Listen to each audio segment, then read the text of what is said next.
There's a couple of things that will absolutely change your mind, change your life. And one of them is, my belief has always been that entrepreneurs are the ones who need resilience the most, because I finally realized that the issue is with me, it's not with the business opportunity. And why are all of these other people succeeding when I'm not? And I finally realized that some of the root work that actually causes the elimination of the problem is uncovering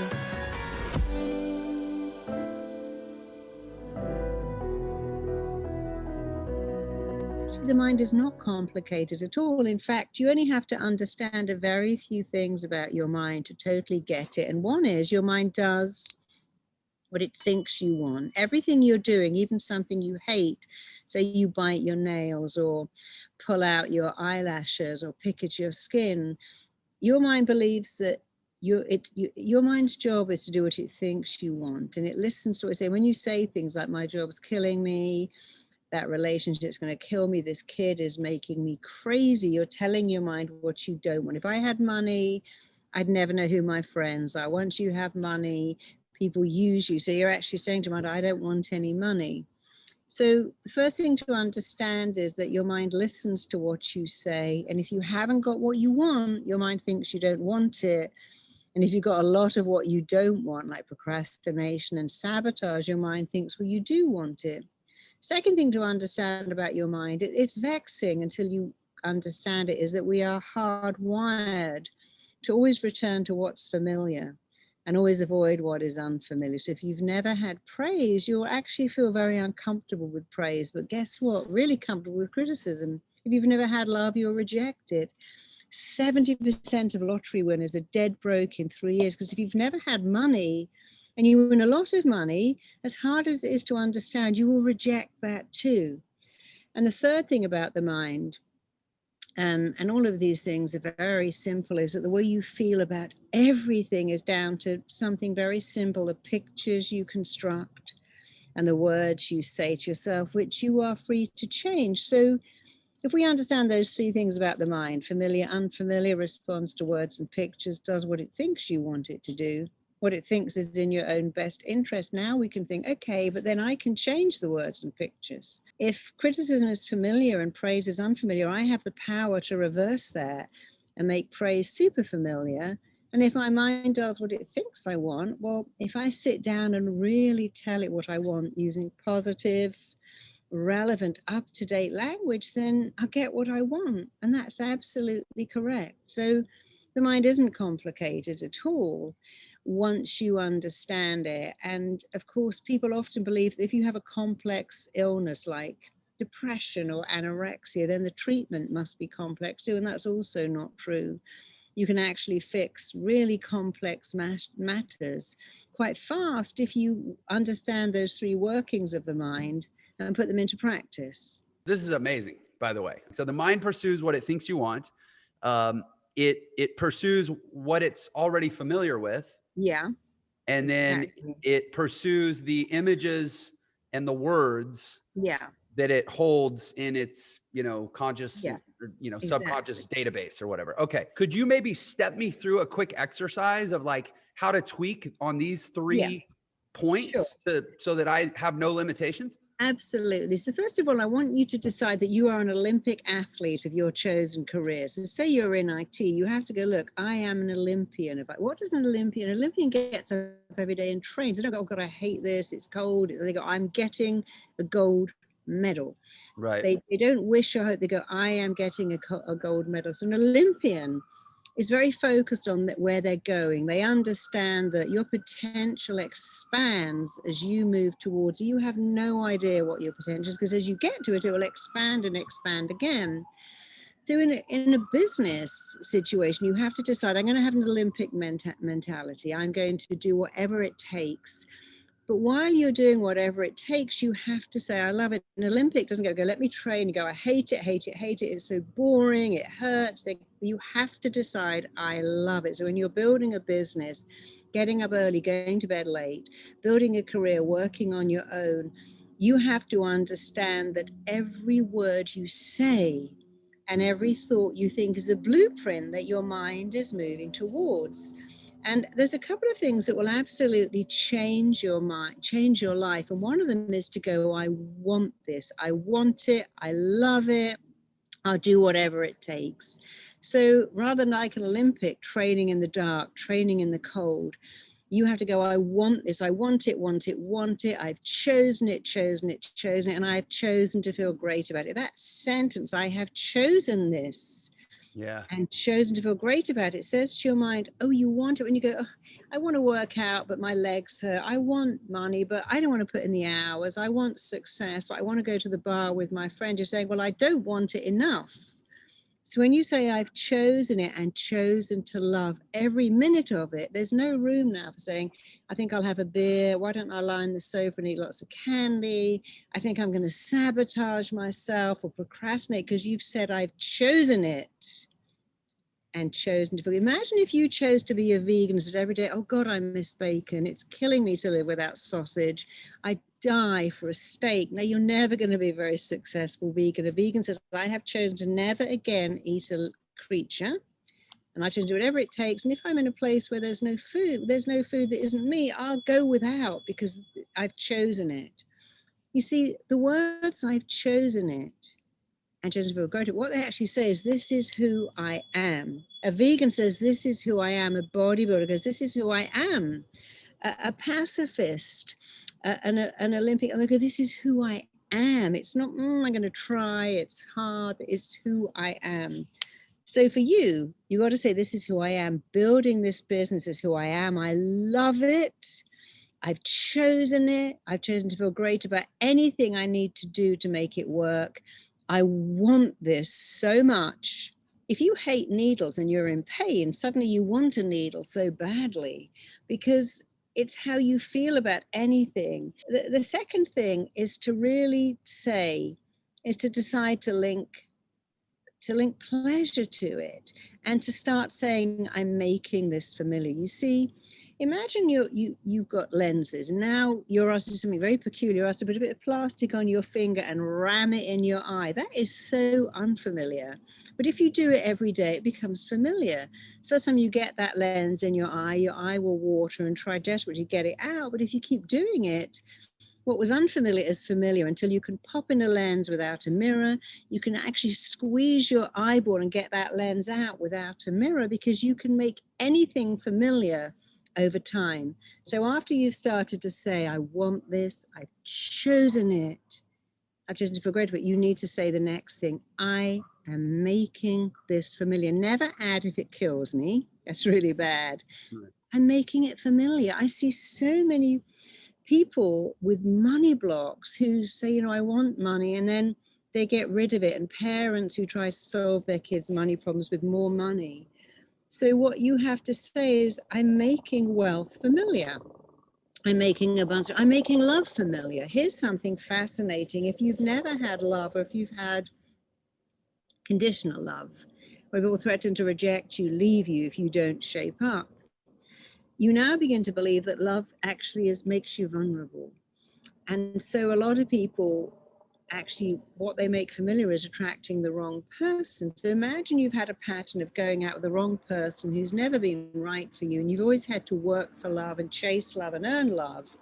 What you have to say is, I'm making being loved by the right person, loving them back so familiar. I'm making it familiar. I'm making love work familiar. And if you say that over and over again, remember, that is the blueprint. So if we were all taught from the minute we started school or by our parents, every thought you think is a blueprint, every word you say is a blueprint that your mind and body and psyche must work to make real. In fact, the strongest force in every one of us is that we must act in a way that is consistent with how we define ourselves. When you go, this is who I am, I'm loving this, I'm choosing this, I am making this familiar. I had to do that. I came from a family where my father was my head teacher, wasn't really interested in me very much at all because he was so interested in other people's children, being a principal. And of course, with that kind of background, I was attracted to men that weren't that interested in me until one day I decided, I'm not going to do this anymore. And so I kept saying, I'm going to make greatest love, so familiar. And in no time at all, I found someone who put me first above everything. I was married to him within 10 months. We're blissfully happy. Because I should have really done that 20 years earlier, but then I wouldn't have met him. But it's a choice. You say, I'm making it familiar. I'm making getting up early, going to bed late. I'm making juice. I'm making buying the right food, opening my fridge and having something healthy there familiar. I'm making taking sugar out of my coffee familiar. Of course, it doesn't taste familiar for the first few weeks, and then you get totally used to it. I'm making going to the gym. I'm making being a phenomenally successful business person familiar. I'm working on my website, on my business plan. I'm working on crowdfunding and attracting business partners. And if you keep saying it and saying it and saying it, that is the blueprint. So you have to say, I'm making it familiar. And then people get a little confused about the pictures and words in my head, and I'm not visual. You can actually forget about the pictures altogether and just focus on the words. If you say, I am a phenomenally successful businessman, I am an incredible salesperson, I have such a gift for selling my product. If you say that over and over again, you make a picture anyway, because your mind is always making a picture. And when you say it, you move towards it, but you have to keep your mind on what you want and off what you don't want by only focusing on the right words. And it helps to understand that the mind only works in the present tense. You can never say things like, next year I'll be a millionaire, next year I'm going to have a beach body, next year I'm going to have love, because the mind only works in the right now. So it has to be now, even though that isn't true. I am becoming super successful now. The words have to be very exciting. You can't go, yeah, every day and everywhere my life is better and better, because that doesn't even make a picture. It must make a picture. Clients love me. I'm just a natural seller. I'm a phenomenal speaker. I'm an incredible author. My product is just setting the world on fire. And so the more exciting, the more you can turn on your mind with vivid, clear, relevant pictures that make sense, the more likely you are to go out there and get it. When you're clear on it, it helps other people to be clear. Mm-hmm. And 80% of success is mindset, which people find really baffling. 80%, but that's true. 80% of your success is your mindset. If you get your mindset right first, you got a clear blueprint to go towards. And the only reason I use an Olympian as an example is that they have a mindset of winning. They don't go, it's too cold to train, I think I'll have a day off. They understand that coming third or fourth, no one remembers who gets the bronze. You got to win. And so, the Vikings used to have this really interesting belief that the only way home is straight through our enemies. They turn up, they burn their boats, that you won or died. And because they had no way home except winning, they were terrifying, fighting people who've got nothing to lose. And often when I've worked with boxers or all kinds of athletes, football players, soccer players, they again have that winning mentality. I worked with a football team many years ago that weren't doing very well. And we painted their faces blue, and they put on the helmets with the horns in, and they decided they were the Vikings on the pitch. And that belief, we are Vikings, we win at all costs, was really good for them because it gave them an image to move towards. We're always moving towards an image. And often we don't understand the image we move towards is the wrong image. I'm moving towards an image of being in love, but I'm terrified of being dumped. I'm terrified that they'll be disappointed. I'm moving towards an image of wealth, but my parents said rich people sell their soul to the devil.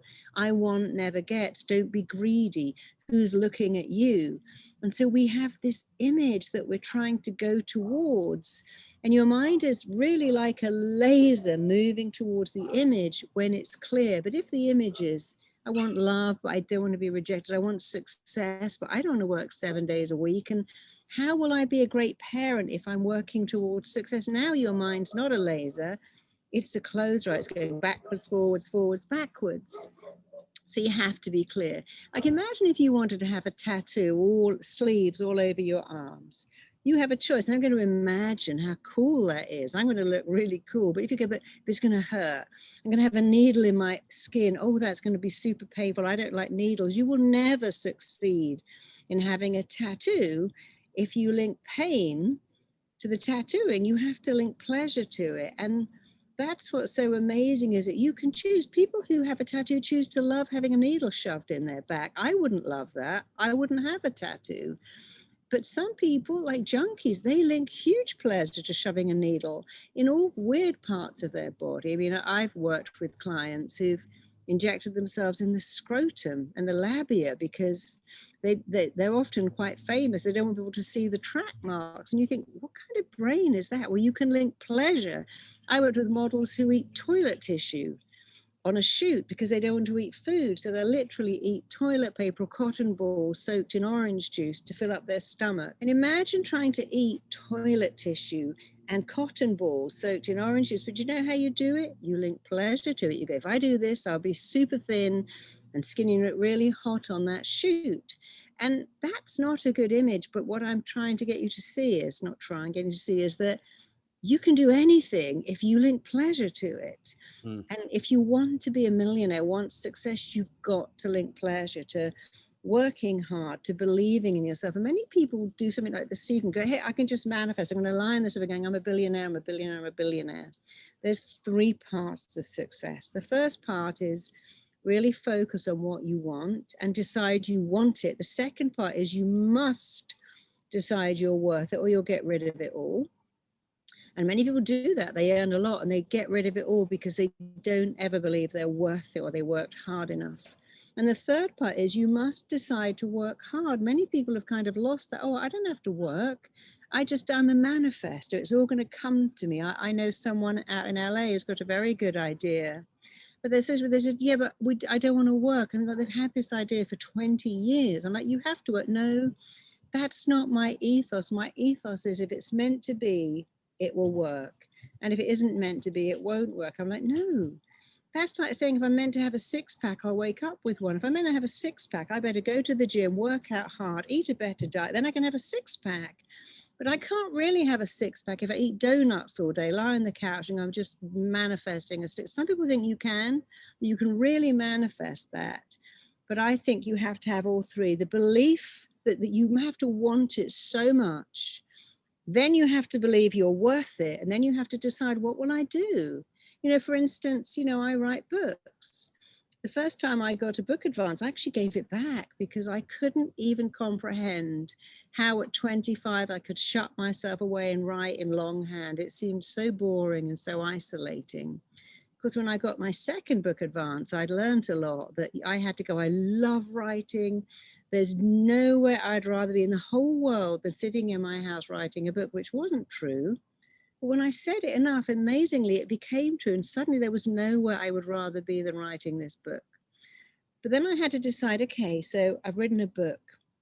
Publisher loves the book, but what am I going to do now? Because if you want to be a published author today, you better be a speaker too, because most publishing houses are not going to give you money unless you can go on stage and do a TED talk and sell your book. So the next thing is, what can I learn then to make me even better in business? I'm a therapist, but I've learned all about search engine optimization. I was writing a book years ago called Get Pregnant Now. And then I realized that what people search for is the title, Trying to Get Pregnant. I don't even like the word trying. I think it's a terrible word, but it's the most searched for word. I thought, well, I better call my book that then, because that will come up first when people search. But that wasn't something natural to me. I'm a writer, I'm a therapist. I don't understand enough about IT, but I understand enough to know, look, I don't want to be a writer. I want to be a best-selling writer. That's the thing about the mind. Shall I say I want to write a book? Okay, I've written a book. No one's bought it. No one's published it because that wasn't clear. I want to write a best-selling book that flies off the shelves, that people love, that changes people. Now my mind is clear. And then I go and I'll do whatever it takes, whatever it takes. And because I said that when my book came out, what it took was writing articles for magazines I would never read, writing boring articles. But that's how you sell a book. You have to be prepared to spend more time promoting that book than you ever spent writing it. I met John Gray and he said, I spent hours promoting my books, more than I ever spent writing them. But it's that image in your mind. I want it, I'm worth it, I'll do whatever it takes. And and tell myself I love it too. If you can do that, you almost can't stop yourself being successful. Whatever's going on in your life, you cannot give your power away to a doctor. When a doctor says, hey, you've got cancer, you've got this, you've got that, you'll never get better. They mean well, of course, but we meet people every day go, yeah, I didn't turn into that diagnosis. And it's very important to think, okay, am I really prepared to give all my power up? Can I do something? Can I fix this? And we know so many of the people that we worship and look up to are being told, this can't happen, you can't do that, you'll never be healthy, normal, well, successful. And yet they are, because it's what you say to yourself that matters. The most important word you'll ever hear are the words you say to yourself on a regular basis. And often we say to ourselves on a regular basis, I'm never going to make it, who's going to love me? And you've got to flip those around and tell yourself something positive, because it will probably work. It's so hard for people who watch something like Keeping Up with the Kardashians and think that's real. You know, I used to watch, my daughter used to watch Friends. I'm like, darling, no waitress lives in Central Park. That's just not possible. But a lot of these shows and magazines lie to people. They give them a lie, you know, look perfect and you'll be happy. There's so many perfect people are unhappy because, first of all, it's very hard to look perfect. Maybe you can pull that off for a while, but you're always in a taxi with a meter running. And we should be saying to people, hey, you know, do something that makes your heart sing. Feel good about who you are. It's not about the size of your waist or thighs or stomach or what you weigh or how old you are or the label of your clothes. We've become consumed by being a number. And it's such a shame. We're making a whole generation really, really unwell with these perfect images that we see on the screen all the time that are completely fake. Essentially, people aren't even comparing themselves to other people.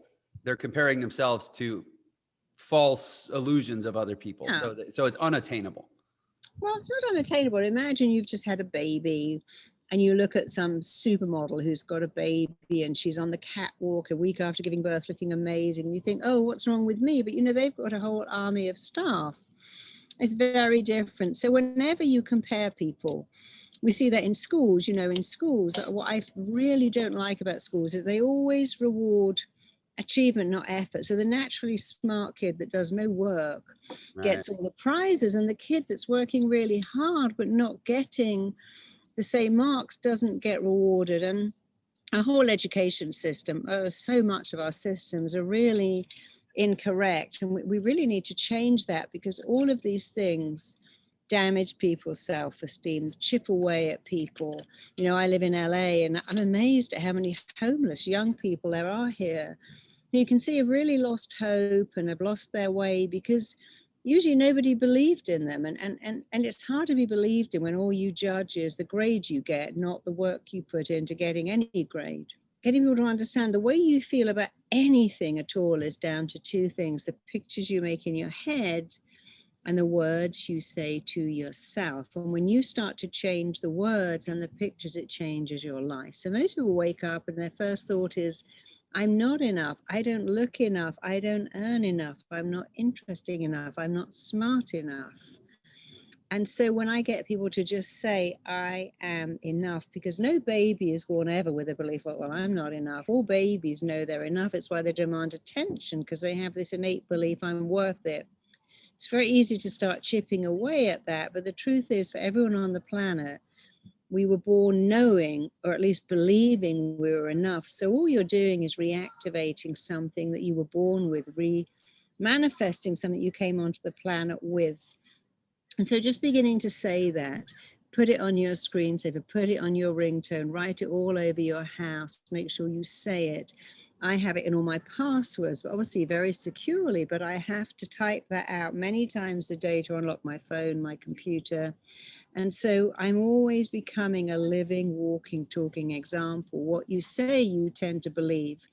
So the I'm enough movement seems so simple, but its strength is in its simplicity. In many schools now write to me and say, wow, you know, we've been using this. And bullying has almost disappeared in our school.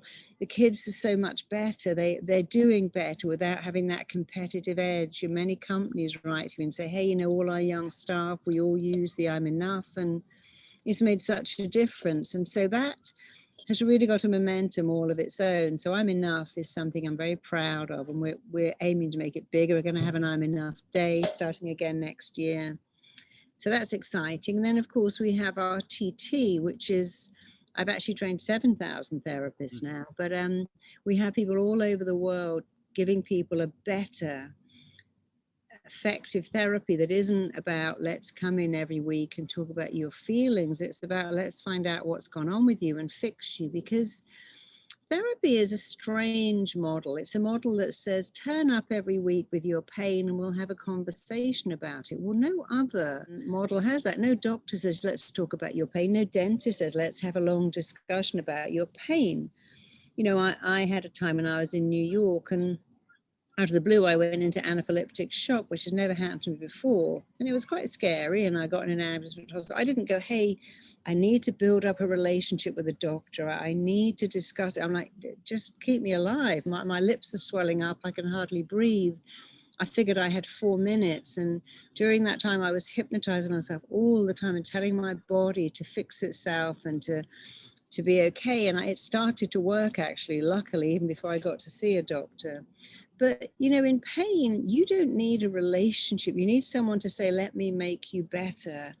And I've always thought therapy should be the same model. Turn up with your pain and I'll fix it. You've got chronic headaches, you've got chronic self-esteem, you've got a fear or a phobia. That should be fixed as effectively as a broken leg or a broken tooth. You should be fixing it there and then on the spot, not having a drawn out conversation about it for weeks and weeks and weeks. One of the things that defines success is people who are successful do not wait to be motivated. They take action. We have this misunderstanding. I'm going to sit here, and when motivation turns up, oh, here it is knocking on my door. I'm going to do it. That's completely reversed. Motivation begins when you take action, when you don't want to go to the gym and you go anyway and you think, I'll just do half a circuit. Then you are motivated to complete. When you don't want to, and think, you know what, I just open my computer and do some spell check and some look at the fonts and just play with it a bit. Now you're motivated. I've often sat and I thought, I just write for half an hour, 3.5 hours later, I'm still there. Because motivation follows action. You can't wait for the motivation to take action. You have to take the action to be motivated. And like all people who said, I didn't like writing, but now I like it. I didn't like running. And all of a sudden I love running. I hated going to the gym. And now I'm an addict. I took sugar out of my coffee. It's disgusting. And now I can't even imagine drinking it any other way. You have to take action in order to be motivated. And if you wait for motivation to take action, you'll be waiting a long, long time. So people get very confused with this understanding that to be successful, you must be willing and prepared to do what you do not want to do to get to where you want to be. And all people who are successful will do what they don't want to do to get to them. People who fail will give up their dream faster than do what they don't want to do. You know, I worked with somebody who was very famous and very heavy. And he says, you know, I can't go to the gym because people laugh at me and I hate working out. I said, look, you need to lose half your body weight. And what you have to do is wake up and go, I hate working out. I'm doing it now. I'm doing what I don't want to do first. I don't want to do it, so I'm doing it first. And of course, like everyone, he didn't like getting up at 5 a.m., putting on his training shoes and taking his very obese frame around his neighborhood in the dark. But of course, as he continued to do it and remind himself, if I don't want to do it, then I do it now, because that's the mark of success. If there's a success club that I could join and the membership dues were do what you don't want to do first, well, I better pay those dues. But of course, lo and behold, and did lose half his body weight, he continued to work out because I actually love it now. I hated it, now I love it. And so successful people do what they do not want to do, and they do it first. They take action almost every day in the direction of their goals on their way to success. When they've made it, they can take a lot of time off. They just don't take no for an answer. They delay gratification. They reward themselves. They praise themselves. They use really good language. If I did great, I did well, today I was amazing. And you can say, well, none of those things are natural to me. Well, you know, peeing in a toilet wasn't natural once. That doesn't mean none of us got used to it. You make a decision, it's not natural, I'll make it natural. Weightlifting, running, skipping rope, these things aren't really natural, but if you do them all the time, and again, the lens in your eye, flossing your teeth, they're not natural, but you can make them natural. So you have to decide if there are some particular habits that I could adopt and make them my own, and I'd be successful. What's stopping me? Nothing. Only your own thoughts. There's nothing stopping except your thoughts. If you go, right, I'm going to like it, I'm going to do it, I'm going to tell myself I love it, then it will become real. I mean, someone said to me, I read your book and I run up a hill, and every time I think I hate the last bit, going uphill.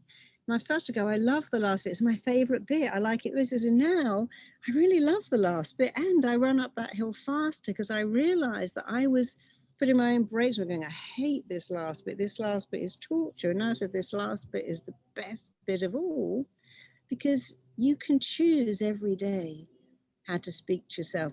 You're free to speak to yourself however you like, but the choice you can't make is what you do to yourself when you say negative things. I hate it, it's not working, it's torture, I can't do it, I'm not good enough. So you can choose how to speak to yourself, but you cannot choose the damage you do to your potential when you go into negativity. Because if you could look inside your body and see that damage, you'd never think a negative thought in your life. Get your hardware working to your 3 Ps. And when that works, you can do the emotional work that it takes to do in order to be a good entrepreneur. Because an entrepreneur who's physically unhealthy is going to make bad decisions, because the electrons that are supposed to be going into your ability to control your emotions go into your expanding waistline. Like it's math. So, and I'm not saying, fat people are bad people. I was a 300 pounder. What I'm saying is when you're fat, some of your energy is going into biological stuff that should be going into changing the world or managing your company or holding space or grounding yourself or being a family member, a community member, whatever is important. And that's why physical stuff matters for entrepreneurs. And that's why you see the CEOs of most big companies, they don't look like fat guys drinking, martinis and smoking cigars anymore, because you can't do that work if you look that way, right? And if you do look that way and you're doing that work, I know how you feel, because I looked that way in my mid-20s. You feel like, good God, I can barely keep up here. My head's above water, but man, I'm pushing it. And you're kind of miserable and kind of anxious, right? You're not going to show that to people. You're going to show up in the boardroom, you're going to cross your arms, and you're going to project power and put on your game face and all that stuff that everyone knows how to do if they've lived in corporate America or they've achieved a degree of success. But we can all tell, not because of how you looked, but every human can tell when another human is inauthentic. And so if you're in that room going, I can barely stay on my feet here, but I'm just going to bite my cheek and I'm going to focus. I know that was me. You're going to be able to do that. But people will know, right? Versus someone who walks in and is like, I'm bursting with energy. I give like 17 shits about this. I'm so freaking excited. Like, I want to be here. I want to do this. I'm all in. You can feel that and you cannot fake it. Right. And it's that degree of authenticity says, I am full of energy because I'm full of energy, not because I'm acting full of energy. That's why you have to exercise if you're an entrepreneur. Except exercise is maybe 10% of the problem. It's actually food is 90% of it. And that was the lie that had me work out 90 minutes a day, 6 days a week. Most entrepreneurs I've ever coached, they over-exercise and under-recover. And like, how many times have I coached someone where it's like, oh, I'm going to run the Ironman in Kona. And I was just in Japan yesterday. I'm flying around the world. I'm going to take my company public this year. And I'm like, let me just predict something. You can't get it up. You sleep like shit and you're a zombie all the time. And they're like, how did you know? Because the professional Ironman athletes actually just exercise and recover, then do anything else. A CEO uses as much energy in a typical day as a quarterback in the Super Bowl. Like, we are cognitively in it. And this is why when I started my little blog that I thought 5 people would read, that more than that did, the first people who read it were Silicon Valley entrepreneurs, because I wrote it in language that we would care about. And the second people were Wall Street people. And the third people were Hollywood and in the music industry. And after that, it was just like other general professional sports athletes. Why? Every one of those categories are people who have to have their brains work more than is sane. They have to look good, at least in most of those professions, at least good enough, especially as you're an actor, and they have physical demands, right? So these are the worst and hardest jobs. We have circadian disruption because you're flying all over the place, right? You have constant demands for your attention, and your brain's ability to act like a muscle is very strong, right? And they're the ones who said, yeah, I'm drinking my Bulletproof coffee because it worked. And like Ed Sheeran's on the red carpet talking about this, saying, I just had my Bulletproof coffee. I'm like, did that just happen? Like I saw that on Extra, and Shailene Woodley and Jimmy Fallon are talking about it, and Jim Carrey licks it off the desk when he spills it during an interview. And I'm like, I've never met these people. I didn't pay them a nickel. I couldn't pay them to do that.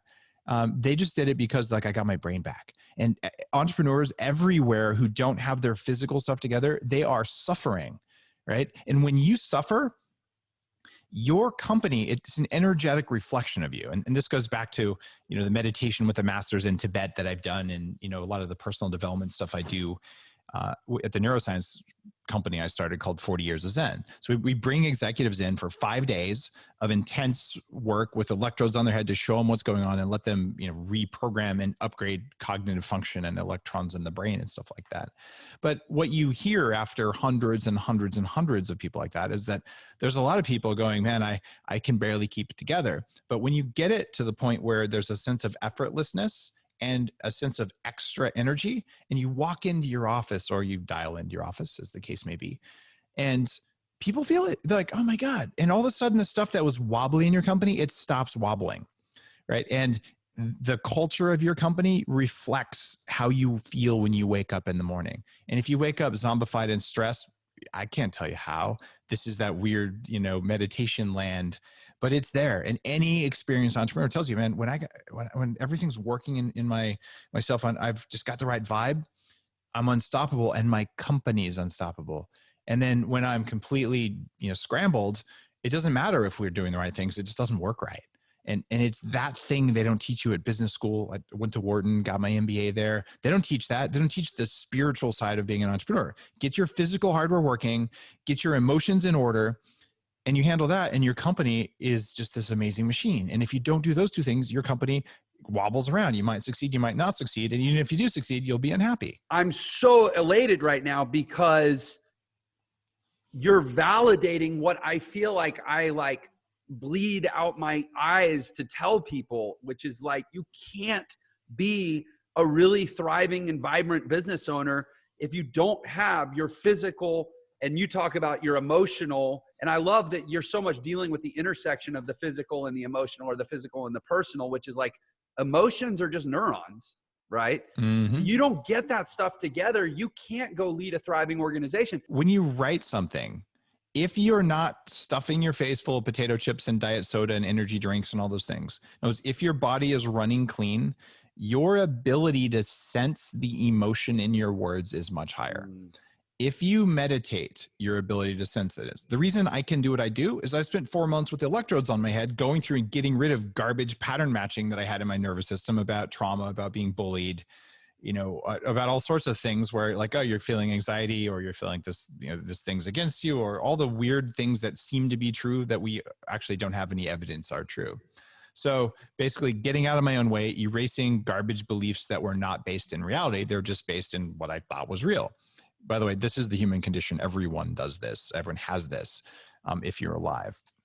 So what happens then is, okay, you get this stuff out of your way and you can write better. So when I sit down to write something, I look at every single word as if I'm doing the 40 years in neurofeedback, and I can feel what a word does in my chest. I can feel all the firewall types of resistance that we have, and everyone you're writing copy for has a firewall running. And some of it they have consciously developed, but 99% of it was developed by teachers and their parents and early childhood experiences. So you can pick a word, right? And if you are a really good digital marketer, you know what firewall rules that's going to trip. And when you see a professional diver, like in the Olympics, they dive into the water and there's no splash. When your words are well written, it enters someone's consciousness without a splash, right? And if the words themselves have bad content, they won't enter without a splash, because that's why people have all these automated systems to keep garbage out of their heads. They don't work very well, but they have them. And if your words are worthy and you choose words that are non-triggering, you'll find that people read it and go, oh, those are real, instead of, oh, those are fake digital marketing garbage, delete, check the spam filter box, right? And that is the hardest part of doing this, but you cannot do that unless you have the cultivated ability to feel your nervous system at a subtle level, which can come from technology, can come from ancient practice, it can come from breathing exercises, from meditation, from heart rate variability training, all the core biohacking technologies I talk about to just get better instrumentation of your body. So your body is the measurement system for the words you write. And when you do that, you're like, oh, that doesn't work. And it's surprising to me. So that's how I developed the Bulletproof name. That's how I developed the taglines, all the product names. When someone says a name to me, I don't pay any attention to what I think about it. None. I just go, how does it hit right here? How does it land? And then you think about it. And this is the trick. Every line in that email you send, everything on your squeeze page, everything on your label, it had better land emotionally first, and then cognitively. And most people write all of their digital content cognitively first, and they either ignore or deprecate the emotional impact of it. And it's done backwards. So when you do that, you can't do it unless you have the wiring to feel the words. And most of us, especially men, especially entrepreneurial, scrappy men, many of whom have dealt with bullying, which is why they're scrappy, or just bad parenting. Right here. Right now, I was bullied a lot. And what ends up happening there is you kind of turn off or dim that, and the best copywriters feel the words, then they think about the words. So for digital marketers, potato chips and Diet Coke and bad fats stop you from being able to feel the words. So then you cannot do this. And that's why the physical side becomes the digital side. Your ability to properly feel and interpret your own emotions is just as important a sense as being able to see a color and identify the color, or being able to touch a stove and detect that it's hot. Like, if you don't have that, ability to properly sort emotional data, then you're incapable of really effective decision-making, and certainly effective leadership in the world, because you can't feel what you can't read other people, first of all, and you can't even direct yourself. And so I was going to sort of do a whole live about that, but it feels like that's exactly what you're saying, is like, I think we live in a world now, we live particularly in a country, and admittedly, I don't have a visceral experience of other countries, but I get the sense that as things get westernized, this kind of becomes the pattern, is that we really aren't very good at feeling.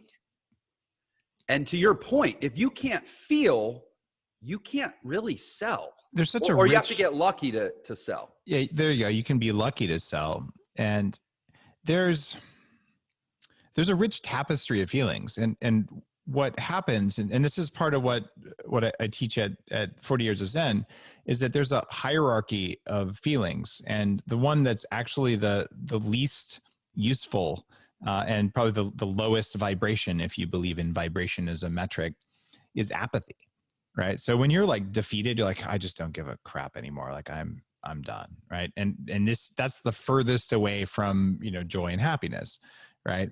But then you peel that away, you're like, oh, then I've got anger or shame, right? And then I've got fear, right? And then after that, once you work through all those things, then you have happiness or joy, which is always there at the middle of kind of the Russian nesting doll. So a lot of the times people are stuck either in apathy or in anger, right? So I'm pissed off. That person said something I don't like, therefore they're a bad person. You're like, I thought we lived in a country where we had free speech and anyone was allowed to say something you didn't agree with. And it didn't mean they're a bad person. It just means you didn't agree. And it's like, we've lost that because people are just too triggered and too fearful and angry.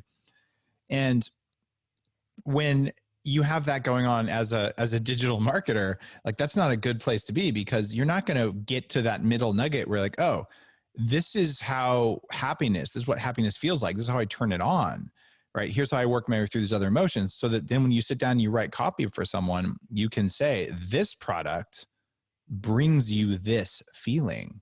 But if you don't know the feeling and you don't know the nuances of it, and you can't help them get through whatever their fear is or their anger is, anyone who's studied the art of copywriting understands very viscerally. Wait, are you addressing fears? Are you addressing anger as you do this? Are you chipping away at those things so you can get through the armor and the firewalls to get to the joy that's in the middle so that they'll associate that with what you're doing? You are. But if you haven't done that work yourself, you're not going to be able to navigate them very well in your writing, in your videos, and all the other stuff you do. That's why you have to do the work. The other reason you have to do the work, and the reason that I started that ridiculous neuroscience thing, is that if you've done the work, you will find very clearly that it is unethical and it feels bad to sell garbage as if it's good. And at Wharton, they taught me this. They said, hey, here's a mathematical study. They love math at that school, where we can show it's cheaper to spend $1 on marketing to tell someone that your product is good than it is to make the product good. Therefore, you should spend more money on marketing and less money on product. And if you pay attention to what I've done at Bulletproof, oh yeah, like there's a priority. There's actually an order of operations. Like number one, how are you going to feel after you eat or drink something I make? That's what I care about most. And number two, how does it taste? Because no one's going to do things that taste bad forever. That's why kale is just a bad bet. Kale's gross. And then the third thing I care about is convenience, because I think your time and energy are worth something to you. Right. And the fourth thing is, what's the impact on the world? Because I feel like most people are willing to spend an extra cent or two if we can have less of an impact on the world that's negative and a more of a positive one. And then how much does it cost? So are you going to spend 10 or 20% more to get all those benefits? Yes. And if not, you're not my customer, and that's okay. But that's not what they teach you. But you can't turn that on its head and say, I'm going to sell hydrogenated fat, corn syrup, corn oil, soybean oil, and some food coloring as kids' food. Right? I'm just going to go do that. No, if you have consciousness, you can't, because it's wrong. Right? And so if you're in digital marketing, like either you're an entrepreneur because you're solving a problem that hasn't been solved before, doing it better, or you're an entrepreneur because you stole someone else's content, you stole someone else's idea, you did a crappier job of it, and you're going to use some digital marketing, go live on an island for a little bit of money. And if you're one of those people, you should just like go bury yourself underwater until you drowned, or you should do your personal development work till you realize you don't have to do that to make money. You can actually make money without stealing. You can make money by giving back to the world. And digital marketers learn with data and science and stuff like what you teach, how to get past people's resistance to get them to do things. If you use that power for darkness to get people to buy crap that's bad for them, to get people to do things that's against their best interest or the world's best interest, like, I'm sorry, you're going to hell, whatever your version of hell is. So do the personal development work, figure out, wait, that's not okay. I'm not going to do that. I'm going to use this power as a digital marketer to go do something that matters. You're going to get paid either way. Like it's free. So go do that. That would be my biggest ask. Well, and I think that the world we live in now, it's gratefully, thankfully, as one of the, a friend of mine once said, because he and I were both kind of like, I guess what you would call ethically oriented digital marketers. Yeah. He's like, dude, we're the best of the worst, but that has to be enough. And because it's like what you're saying. And so it's great. I'm so glad that I do think the world is changing, as feedback is more, there seems to be like a crowdsourced feedback mechanism for everything, whether you're a pizza parlor or you're a digital marketer or you're a guy running Facebook ads. Like there's a consequence now to being skeezy. You can't. What you're saying isn't just like an ethical suggestion. It's actually like almost becoming a commercial requirement. You can't be a huckster for any length of time. You might be able to do it now. I mean, let's not. Okay. You think you can? Let's not drink our own Kool-Aid too much here. Okay. Anyone listening to this with half a technical bone in their body can fully make hidden landing pages with changing URLs. You can make a brand instantiate like that. You can sell a bunch of crap you never deliver, turn it off, and disappear. There's 14 books on Amazon that say they're called the Bulletproof Diet right now by anonymous authors. Amazon won't tell me who they are. They're using my registered trademark. And one of the guys has made more than $100,000 by stealing and actually cheapening what I do, because what's in his book is wrong. Right. Okay. But that stuff happens. But why would you do that? Harder? I mean, because surely he has bad reviews. Doesn't seem to matter. right? Yeah. And besides, you want reviews on Amazon? We all know how you can buy those, right? It was going to cost you go to Fiverr. Here's the deal, though. I run, I have the network of ad managers and traffic, lead generation experts, and some of them are black hat, and some of them are white hat, some of them are gray hat. And the reality is the black hatters' lives are getting harder. The hidden URLs, the cloaked domains, Facebook's onto them faster. The AI is smarter. They get shut down more rapidly. To me, it becomes like a Pyrrhic victory to even try to live that way, because let me ask this though: the black hat guys, how many of them look like shit? Oh, they have a darkness in not only their hat. Exactly. They physically are unhealthy. The vast majority of them. There's a few of them I exercise all the time, whatever, but that's the exception, not the norm. They're not happy people. And they're not blissfully married. They're not raising great kids. Yeah. They're chaos monkeys, right? So that's what happens. So you're listening to this, like, okay, what do I want my life to look like? Right? Do you want to tell your kids and your neighbors what you do? Right. That's a pretty good measure. Or would you be comfortable with it being on the front page of the New York Times? And if not, then stop doing it. It's that easy. And you could be saying, well, yeah, but how am I going to make a living? That is fear, right? The way you're going to make a living is you're going to sell stuff that works, right? You're going to sell stuff that's fairly priced, where your ROAS is where it needs to be, where your margins are where they need to be. You get 90% margins on it. That's great, right? Sell something that's worthwhile.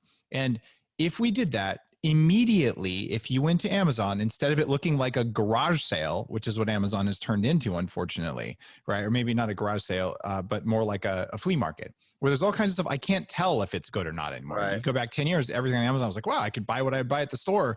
And now I'm like, I don't know what to order, because there's all these weird brands that are pop-up brands, but everything I order falls apart, right? And so who's making that stuff? Like, who's selling that stuff? And I will just tell you, if you're in digital marketing and you make the stuff that doesn't fall apart, the stuff that's worth it, the stuff that costs more, and you just thread, hey, it costs more because it's worth it. It's going to last twice as long. You might not sell as much as the whatever the cheapest crap out there is. You will sell a lot, and you'll make a difference, and those people come back over and over and over, because that's actually what people want. And they'll be easier to lying satisfy. And selling doesn't work. It's a better quality customer. Refunds and chargebacks will be fewer. Ironically, you charge more, you get fewer refund requests. Right. But so, man, we are like, I had no idea where this conversation was going to go. Frankly, I've never talked to you before. I love the fact that you're a baller marketer, and we can kind of geek out on some marketing stuff. But you have to be like, if you want to change the world in any way, you have to have either the ability to do marketing or to hire badass marketers. Because I guarantee you, some of the people listening to this right now, some of the people in your program are inventors and creators. I'm actually more of that.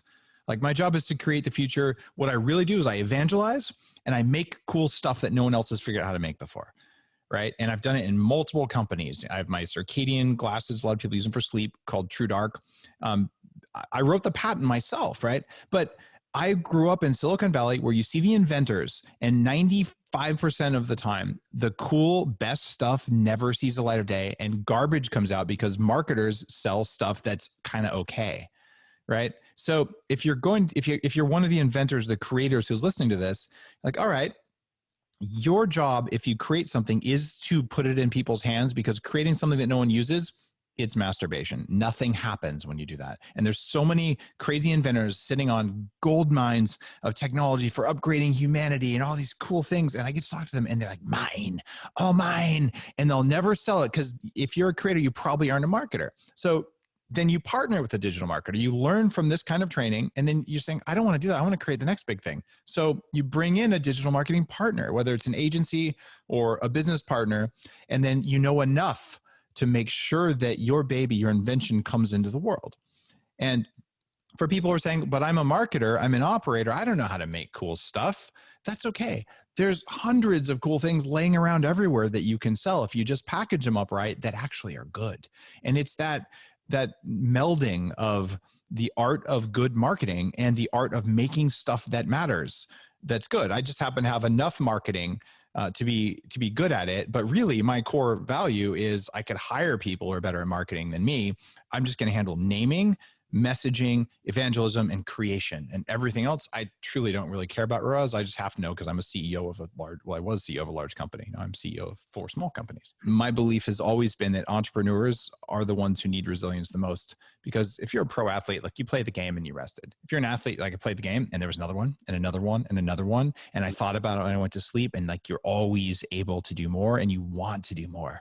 So we're the ones who need resilience the most. I figured out how to make 7 figures being reasonably dysfunctional, but I never broke through to 8 or multiple or beyond until I did about 10,000 hours of cognitive restructuring and just deep personal therapy. For real. It's a cost of doing business. What'll happen is the invisible things that probably are injecting garbage into your copy that you don't know about are the same things that make you hire the wrong people. And look, if someone makes a mistake when you're doing 100,000 a year, okay, you lost $5,000 or $10,000. You're doing 50 million a year, and that same mistake gets made because you didn't have good discernment in your hiring practices, your management practices. That was a $5 million mistake. $10 million mistake. It can be a really big thing. So you learn, over time, but you're not going to just magically pick it up unless you do the hard work with coaches and therapists and, personal development. And it's a poor message, because what I heard in my 20s was, go out, be an entrepreneur, make a lot of money, and, you can win, and, money, well, your business is a game and you keep score with money and all this kind of stuff. No, it's none of that stuff. So you kind of flush that, and you're like, how do I make a big difference? How do I run my business so it's profitable and it generates more cash than it consumes? And how do I do that more? And if you do that and have time for your family or your hobbies or your community and feel peace at the end of the day, you're doing it right. And if you don't have any of those things, you're doing it wrong. And that's okay. Do it wrong for a little while. Hit the next goal, be where you are. But if you're going to do that for 6 years or 5 years or 10 years, you don't get those years back. Yeah. Right. And that's what they don't teach. That's important. People are like, they want the quick fix. They just want okay, let's do it now, get it out of the way. But you have to be dedicated to your own personal development and reprogramming your mind. Way back then was only a few years ago even. Mm-hmm. But back then, a few years ago, I just started noticing how destructive my thoughts constantly were. I was my biggest bully. When I really took a step back and noticed what I was feeding myself all the time, it was just nobody likes you, you're embarrassing, this is wrong, this is wrong. I used to look at myself and go, everything about me is disgusting. Everything is disgusting except my hands. I have cute little dainty hands. I can accept that part of me, but everything else is gross. Nobody likes you. So it really started with me doing the healing work too, and just catching myself, noticing, oh, wow, I'm being really mean to myself in this moment, and pulling back and going, no, that's not the truth. What is the actual truth? I do believe every single person is worthy. I believe I'm worthy. I believe that I have a good heart. I want to help people. I love animals, and just listing off all of the things that were actual truths, not just the conditioning of the world and whatnot. Mm-hmm. So it took a lot of that, breaking those patterns in my mind and in what I was doing, and holding myself accountable. Okay, I'm doing this morning routine thing. I'm going to wake up. And I did set an alarm back then. I did set my alarm for 8 a.m. back then. And that was very early for me. Like I said, I was a noon kind of a gal. But as I was doing that, I noticed I actually feel a lot better on these days where I'm putting myself as priority first thing in the morning. That actually feels really good. So I kept doing it, started going to the gym. So this is less woo-woo, more just practical lifestyle things. But I started going to the gym, taking care of my body. Even on those days where I'm I don't really feel like going to the gym, I'm no, but I'm dedicated. I'm doing this. And I think I started off with, I'm just going to do this for 30 days. I can do this for 30 days, 30 days every day, do my morning routine, go to the gym. And then I got there and I'm wow, I feel ridiculously better after actually moving my body after being in bed depressed for 3 weeks. I actually have energy, and me catching my mind when it's being the biggest bully ever and redirecting those thoughts. Just after, that 30-day period, it started going on autopilot more so, like a positive autopilot compared to the previous self-destructive autopilot. Honestly, my strategy for it is just being fully devoted to yourself first, your personal development first, your energy first. If you're not taking care of your energy, and you're fully just like outward focused. Okay, I know there's a lot of hustlers out there, like just in the business, just in the business, just in the business. I need to make money. I need to make money. I need to succeed. I need to strive. But you're feeling exhausted physically. That's not sustainable. That's a recipe for burnout. So I truly believe that when you take care of yourself first, your own energy, personal development, chill out, your business will follow that. My business is me. I teach others how to feel relaxed in life and not let anxiety and depression and toxic habits and relationships overpower themselves. And if I'm not taking care of myself in that way, then I'm out of integrity. So my main priority isn't my YouTube. It's not my business. It's not my coaching. It's me. And that reflects outwardly in every single way. I think we have very similar philosophies, because I absolutely believe, I have a business, I have success, I have money, whatever I have, it's because the market responds to me on the basis of a value. Mm-hmm. In other words, for me to say my time's worth $1,000 an hour, like weird as that sounded, it didn't happen because I said it. It happened because I started doing all these different things that created a reality. And by the way, one of those things that I was doing was I was learning. And so I was working on myself. Yeah. I wasn't actually working on the business. Mm-hmm. I was working on myself to get better at working on the business. Yeah. Absolutely. And to this day, I 100%, people say, I don't make enough money. I mean, this is kind of a harsh thing to say. It's because you're not good enough. Mm-hmm. When you're good enough, people will pay you. And that's, I don't know, maybe you think that's like a mean-spirited way to say it. Like I should tweak the language, but I would say that tell me I'm wrong though. I'm not wrong. You're not. I feel like everyone, the majority, have the potential to be good enough. But I do feel like if we're saying you're not good enough, you're not good enough at that thing. Yeah. But can they get better? Or maybe I should say you're not skilled enough. And skilled enough does, that insinuates that you can grow in skill. Right, you can put in that energy and succeed at that. But at the moment, it's like you're not skilled enough. So what are you going to do about it? Do you like it enough to become skilled enough? Yeah, you're right. I'm willing to swap out good for skilled, because I know that some people, like if somebody tells me I'm not good enough, I'll be like, oh, sweet. What do I need to do to get better? Right. Yeah. I know some people like they wrap their identity up in it and like, oh, I'm not good enough. Well, a lot of people, including myself, growing up, that was kind of what parents put out there. Like, you're not good enough. You're not skilled enough. You're not smart enough. So it's like kind of hitting that old wounding of like childhood trauma. Yeah. So. No, which I totally agree with. I was never raised with the personal development mindset. I was actually raised in a way that's like, it just is how it is. Like some people are lucky. I was also always told growing up that I was lazy and that I would need to marry someone to take care of me. And I was a C student. I couldn't pay attention in school and I was very messy. So I grew up with like, okay, I'm lazy, I'm messy. I guess I need a guy to take care of me. Okay, I'm confident, like, let's do this. Not really. But yeah, so that led me to dive into this toxic relationship. And after years of just being like smacked down emotionally by this life, I got to a place where I was just full on depressed in bed for 3 weeks straight at that point, and just drinking wine every night to distract from all the chaos going on.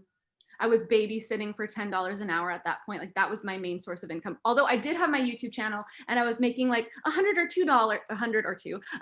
$200 in AdSense money. So there was a little bit coming in there.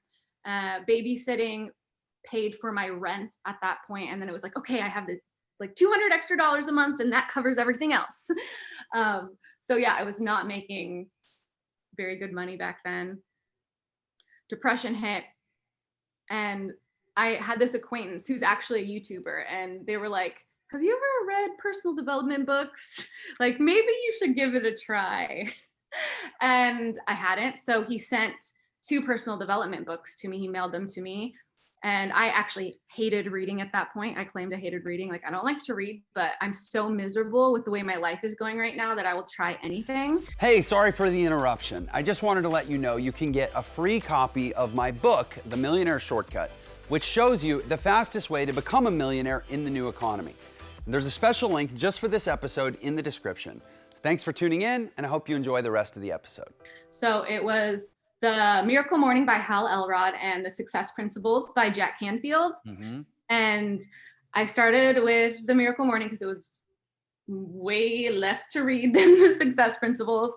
And it was all about creating a solid morning routine and starting your day off right, getting into meditation, getting into journaling, all of these habits that are very much a part of my daily life now, but they were like so far out of reach back then. They were out of my comprehension, but I started doing that. I started waking up earlier because up until that point, I was someone who slept until noon and didn't even make my bed. This was only like 3 or 4 years ago. Keep that in mind. And so I created a morning routine, started doing meditation, started doing visualization, started this practice called scripting. Do you know what scripting is? It's this manifestation tool where you journal as if you're living that future life that you want. So you're journaling as if you were in the future. And then I also read, again, The Success Principles. And in that, there was a lot of sprinklings of manifestation and law of attraction, vision boards, using visualization, all of that. And so I actually implemented what these books told me to do. I think that's where some people get lost. They read the books and they're like, okay, I have the knowledge, but they don't act on what the books are teaching them. But I actually took action. And this action wasn't hustling action. It was personal development action. And my life started to shift and change. And in my scripting, I would start writing about who I wanted to be, how I wanted to show up.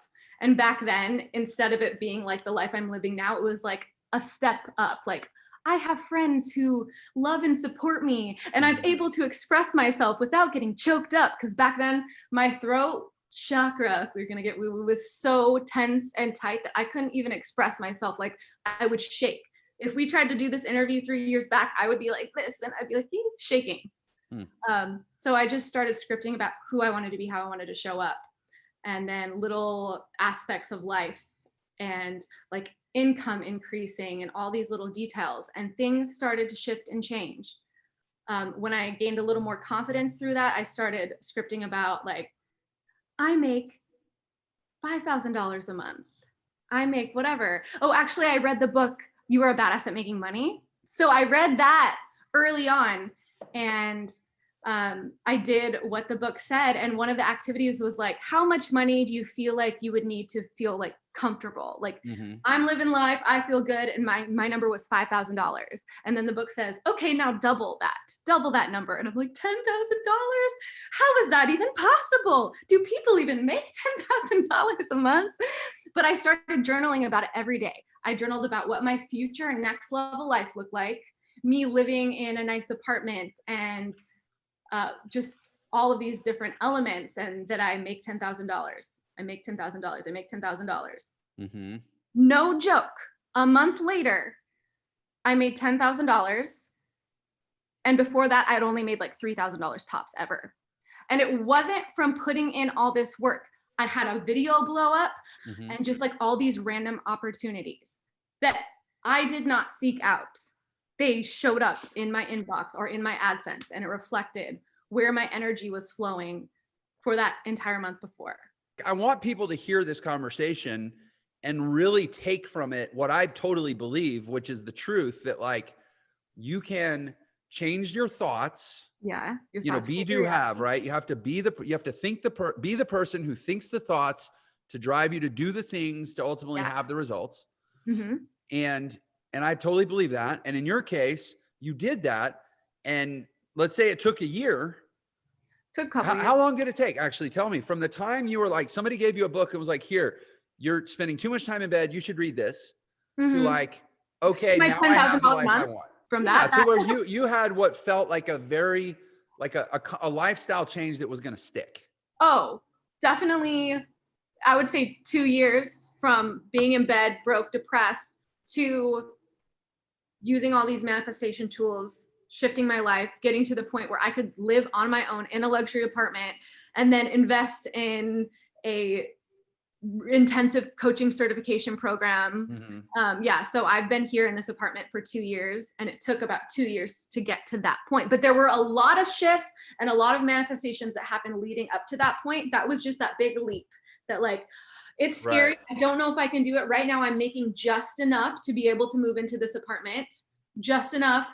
And that's, you know, with the AdSense income that I'm receiving right now and a few other factors, which AdSense, you know, it can go up and down. So I was like, by faith, going, my AdSense, that was part of my manifestation. If my AdSense gets to this point where it can cover my rent, then I'm going to do it. That's my sign. I'm going to do it. Right. And so it got to there. So I came here, I toured it, I moved in. And then, like, literally 2 months later, the opportunity to join this coaching certification program came up. And I'm like, that's almost as much as my rent. My rent just more than doubled moving here. And now I have to pay another, like, almost as much as my rent on top of that. And LA is not the most affordable place to live, you know? Right. So, but I jumped in, and I'm like, I'm getting so many signs to join this coaching certification program. I cannot turn back now, like literally sign after sign after sign after sign. And so when I got on the phone and I found out the price, and back then I'd never invested in myself. It was like a $12,000 program. And that sounded very scary to me. Like, how am I going to do this after my rent just jumped up so much? But I did it. And the money, again, just showed up each month. Like, one of the affiliate partners that I was working with, I had a video of theirs just blow up, and I was then the top affiliate for their company. And then that paid off my coaching certification program. And then that led to me getting to speak on stage in front of 1,500 women for the first time ever, conquering my fear of public speaking. So yeah, I really feel like after moving into this apartment and just diving headfirst by faith, and then it just exploded and everything got better. My income doubled and has just grown ever since.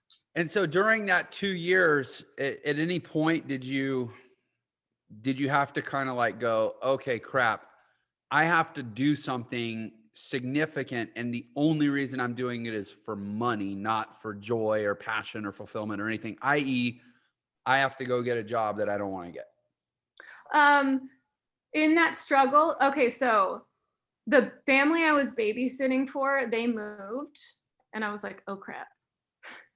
So I don't want to get another babysitting job. I got really attached to that little girl because I watched her for 2 years, like her first 2 years of life. And she's still like my little friend now. But at that point, I'm like, I will not go get another babysitting job. I'm not going to go work for someone. Working for people has never been my favorite thing. I'm not someone who likes to be told what to do. I like to have my own life and my own lifestyle, and not, have to follow any other person's plans.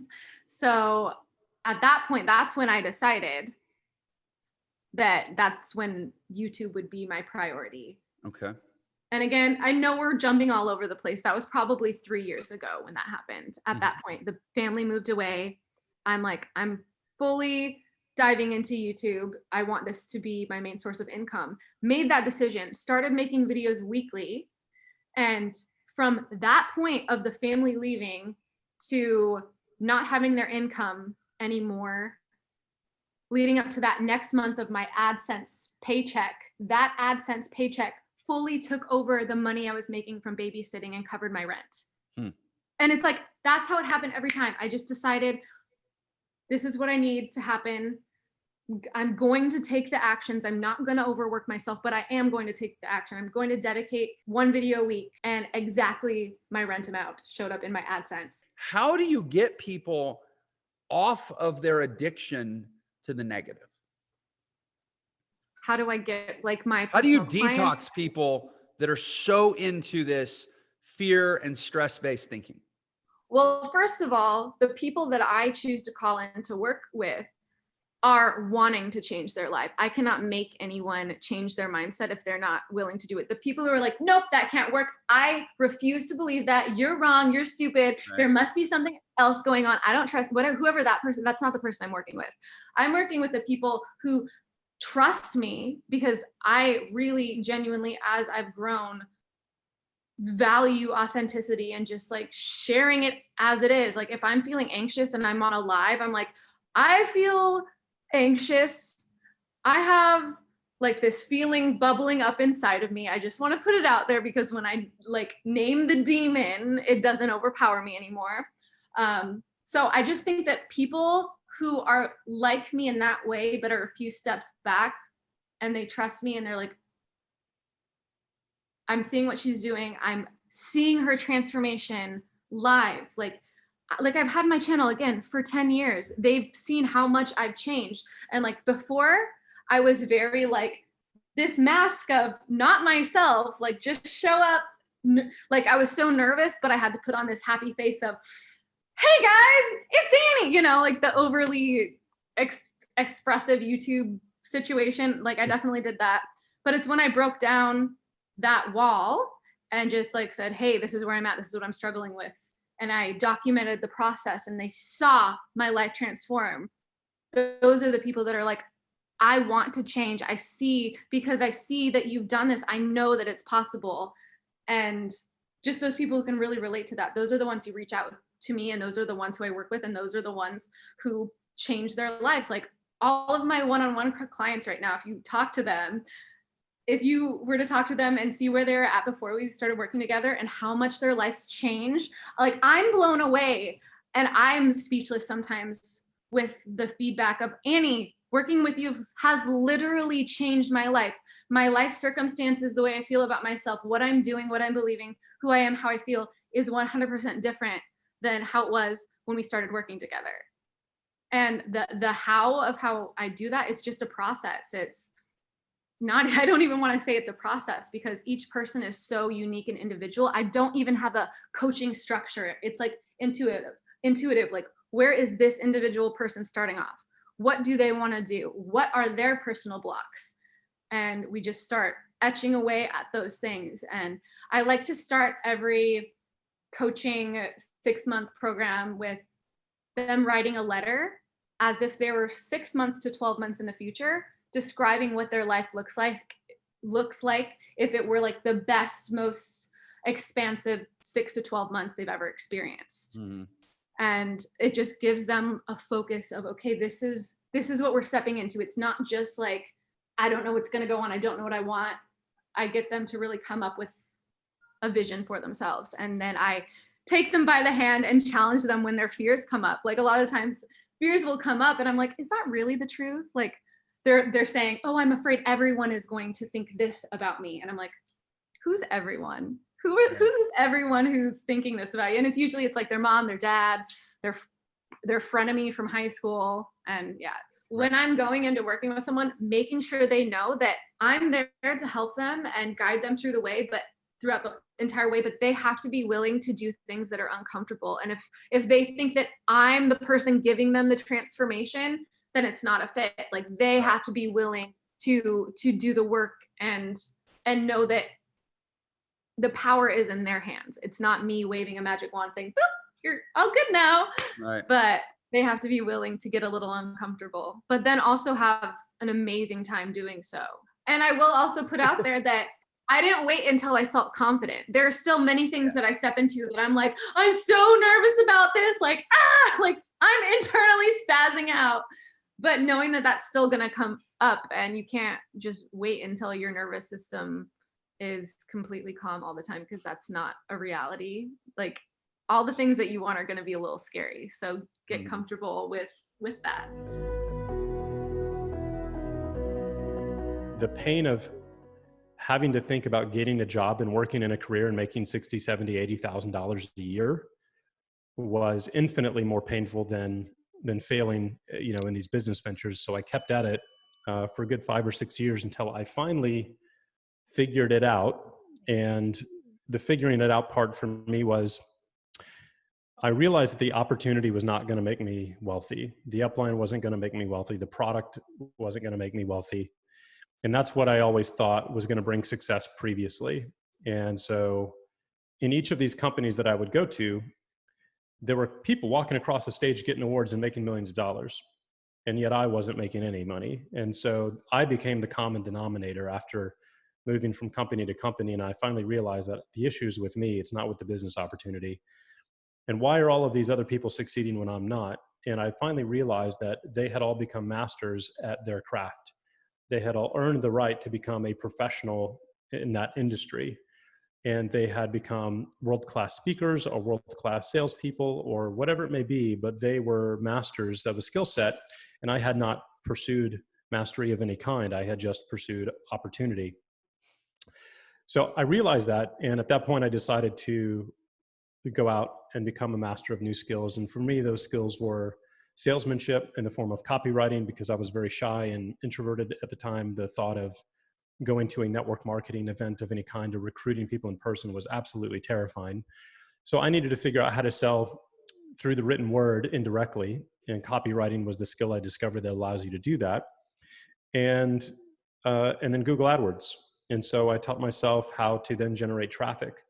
And learning those two skills, which took me about a year and a half of buying every book and course I could on how to do that, really empowered me, and it gave me the skills to take action. Action led to results. Results led to confidence. Confidence created the spiral of more action, more results, more confidence. And that's at the time I was waiting tables at P.F. Chang's.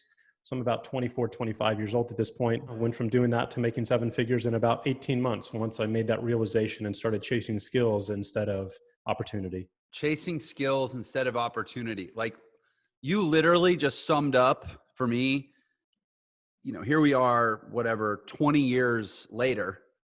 That's still the number one misconception and delusion, particularly on the internet where I tend to operate, is people chasing opportunities instead of working on, like you said, the common denominator in all opportunities, which is themselves and their skills. It's the path of least resistance for sure.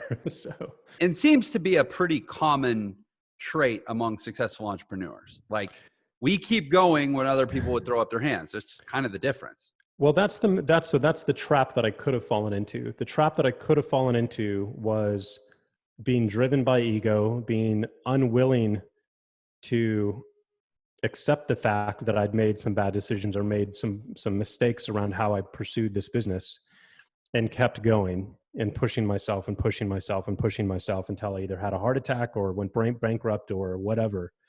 And that's the most common path, because most entrepreneurs, especially after you've had a taste of success, there's some ego around that, and you don't want to fail publicly. And if you think about it, I've been involving my entire audience of hundreds of thousands of people along this journey. And now I have to publicly come out and say that I'm pulling the plug on it. Most people aren't going to do that. And so the biggest lesson that I think I can share for folks who are listening to this is, don't fall into that trap. Be willing to know when it's time to retreat, and you learned some really valuable lessons, and now you can come at it from a more educated standpoint in round 2 if you want to take on a new venture, instead of having an unwillingness to back off and just die on your own sword, because that doesn't serve anybody at all. So I love the way you have framed it, kind of this whole conversation about it's asking different questions, or considering the question, not just seeking the answer. Because when I say keep going, you're right. I don't mean keep going to answer the question that's been asked. I mean, keep going to find the right question and thus the right answer. Like, essentially it's, how do I make a win out of this? Have you ever read The Dip by Seth Godin? No, I've heard of it. Probably the book that's most similar to me is by Keith Cunningham, The Road Less Stupid. It is all about being very deliberate in the questions you ask yourself and how you think about what you actually want to accomplish, what your goals are.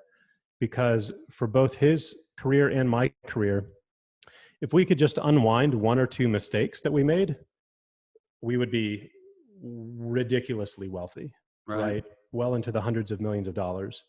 And it's just those 1 or 2 mistakes that if we just avoided those and not made those decisions, we would have saved all of that, carnage. And the only way to avoid that is through a very deliberate thinking process, which is what he teaches in that book. So that's how that story kind of wound up. And then from there, was that about when you started dealing with your health challenges? Yeah, ironically, the hydroponic system could have been, or probably was, a big contributor to why I got sick. So I in 2018 suffered a brain injury, which we didn't know the cause of till about a year later, which ended up being a severe toxic mold infection. And, you know, the building that we were in downtown always had AC problems. It was a brand new high-rise tower in downtown Austin. And when the AC goes out and it produces condensation in the vents, and then we live in the southern United States, as soon as somebody opens a window or whatever, mold spores take root in that and it starts to grow in the AC ducts. And then I have a hydroponic system in my living room that's circulating water filled with nutrients, that's covered in dark. It's like uber environment for growing mold. I think essentially that was what happened. And I'm one of the 20% of the population that's missing the gene that is required to detox your body from mold. And so that built up until it literally caused a brain injury. And it's been now just over 2 years of recovery, and I'm still working through that. But so the last 2 years has been a completely different adventure. I really haven't worked much. And it's been a healing journey. It's been an emotionally healing journey, a physically healing journey, lots of plant medicine work, lots of alternative therapies, and a very pivotal chapter in my life from the growth that has come from it.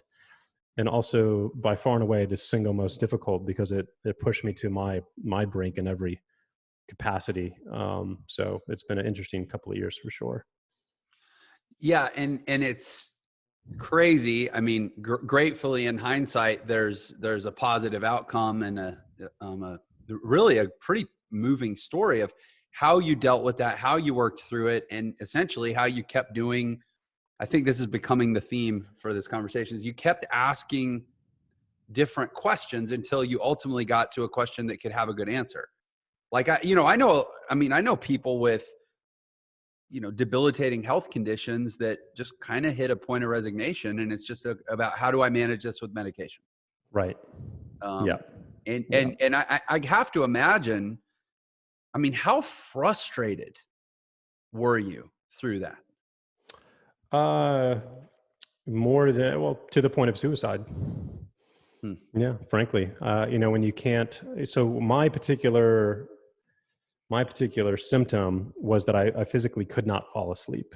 And I don't mean like insomnia, trouble falling asleep. I mean, I went 7 days and nights without a single minute of sleep until I basically drugged myself with pharmaceuticals to knock myself out, and I might get 60 minutes of sleep and then I'd be up again. And then you're taking care of a child, you're running a business, you have $50,000, $60,000, $70,000 a month in expenses and overhead you have to keep going.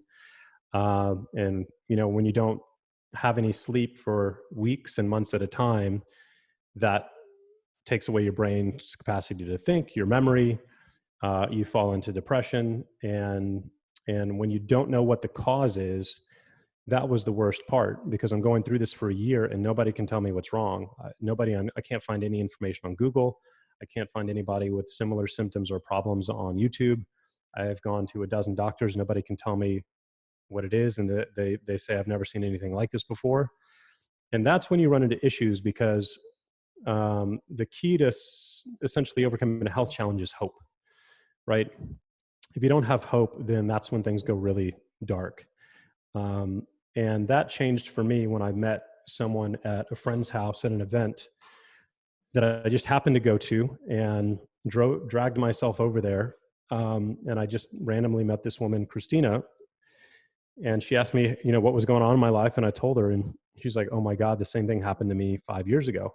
And it was the same thing. She felt the click in her head and physically couldn't fall asleep again. Ended up in the hospital on life support. And she ultimately made it out. Her issue was heavy metal, super high heavy metal levels. Mine was mold. So both biotoxins basically. But that was the turning point, because meeting her gave me hope, and I could see that she made it through. I finally found one person on the entire planet who knew what I was going through and experiencing, and could have empathy and understanding for that. And obviously she had resources. So she had a doctor she could point me to, and that eventually led me to find Dr. Shippey, who is a functional medicine doctor here in Austin that specializes in mold. She gave me my first mycotoxin test that came back.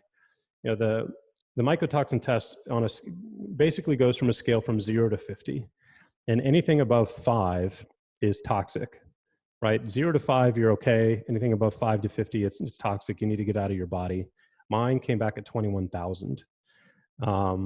So that was the big turning point. And so, man, it's just, you can't give up. I've learned so many lessons from this. I have to write a book about this at some point, because people who are going through health challenges like that just need hope more than anything else. They need to know that somebody's made it through it. And what's really interesting, Jeff, is the tools that we've learned all the way back to network marketing, but through the personal development we've done, affirmations, positive thinking, meditation, all of that stuff is what got me through this period. And you have to think that the average normal person has never even heard of those tools. We take them for granted. For us, it's kind of like 101 entrepreneurship. Most people, 95% of society, have never heard of journaling or affirmations or positive mindset or meditation or, transcendental or any of that stuff. And so imagining that they're going through their challenges without those tool sets is insane to me. So I definitely need to write a book at some point that will provide those tools to the wider world of folks who are going through health issues. I do. I think about the way I deal with challenges and adversity now, and it's all driven and derived from what I've learned as an entrepreneur. Because entrepreneur basically means shit's going to happen every day. And you become so conditioned to adapting and stress and response and dealing with challenges that, like, it's kind of like the SEALs say, like, train for the worst conditions you could possibly find yourself in. That's kind of what entrepreneurs are doing all the time, right? We're just getting really comfortable with solving problems. Thank God I've had the financial means to take care of this, and frankly, and have an email list. If I didn't have my email list, I wouldn't have made it through this endeavor the last 2 years. Because you couldn't really work. No, couldn't work. Money. Couldn't work, but again, still have employees and bills to pay. And so I basically made it through that period, just recycling promotions for my previous products before I got sick to my email list. And thankfully that got the job done. But yeah, with this particular health challenge, none of it's covered by insurance. And I probably spend $2,000 to $3,000 a month on supplements, blood work, and doctor visits. So it's all cash. And it's probably 6 figures at this point. And, for people who are not in that position, there's definitely ways to get through it, but having financial security and the ability to do that was super critical. So, yeah. And you even mentioned and I talk about this all the time, like just going to buy organic produce. Yeah. Whole Foods is cost prohibitive for a lot of people. And I mean, why do I have a show called Millionaire Secrets? Why do I have a company that teaches digital entrepreneurship? Because I have 2 strong beliefs. One is most people don't have enough money. They're never going to retire the way they think they are or the way they'd like to. And 2, to your point, you have to have an easier way to generate cash flow when you need to. And having an email list of 500,000 people that you can send an offer to and, make whatever it is, 80 grand in a week, that's a pretty clutch thing when you need it. Yeah, no, literally. And that's inspiring in a whole next chapter of my career, which is going to be focusing on helping people build audiences and building a relationship with that audience and turning that into a business, because that literally saved my life. So that's kind of the next chapter of where I'm headed. Yeah. So I want to circle back to that, because I want my audience to be able to go into your world and go where you're headed and be a part of it if they choose. Because I can, again, I interview a lot of really cool people, but in your case, I can personally say, like, yeah, get into Mike's world. Good things will come of it, because I'm living proof of that. But so rolling back through that entire story, though, I want to try to like pinpoint something.